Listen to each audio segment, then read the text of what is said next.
Sa ibang balita, siya mga arestado matapos salakayin ng mga otoridad ang lungga ng ilang galamay umano ng grupong Maute sa Marawi City, Lanao del Sur. Nakuha sa kanilang dalawang improvised explosive device. Ay unang balita live si June Veneracion. June. Ivan, sinalakay ng pinagsanib na puwersa ng AFP at PNP ang isang apartment unit o apartment building sa loob ng kilalang universidad sa Marawi City na sinasabing pinaglulunggaan ng mga miyembro umano ng teroristang grupong Maute. Siyam na hinihinalang miyembro ng Maute ang dinampot, dalawang improvised explosive device naman ang natagpuan. Pasado alauna ng madaling araw nang marating ng mga sundalo at pulis ang target area sa barangay Dimal na 2, Marawi City, Lanao del Sur.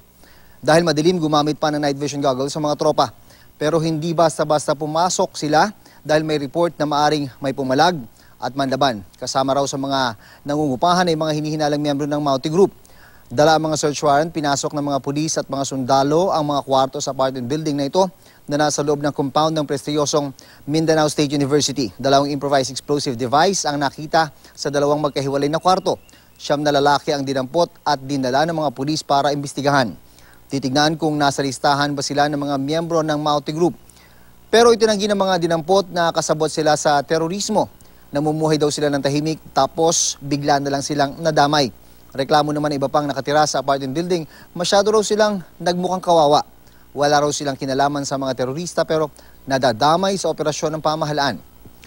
Sa kabundukan naman ng Butig, Lanao del Sur, tuloy-tuloy pa rin ang military operation laban sa Maute Group at ang Abu Sayyaf Group sa pangunguna ni Esteron Hapilon. Sinasabing nasugatan si Hapilon sa unang araw pa lang na operasyon na tinawag na Haribon 4. 5 milyong dolyar ang alok na pabuya ng gobyerno ng Amerika para makuha si Hapilon.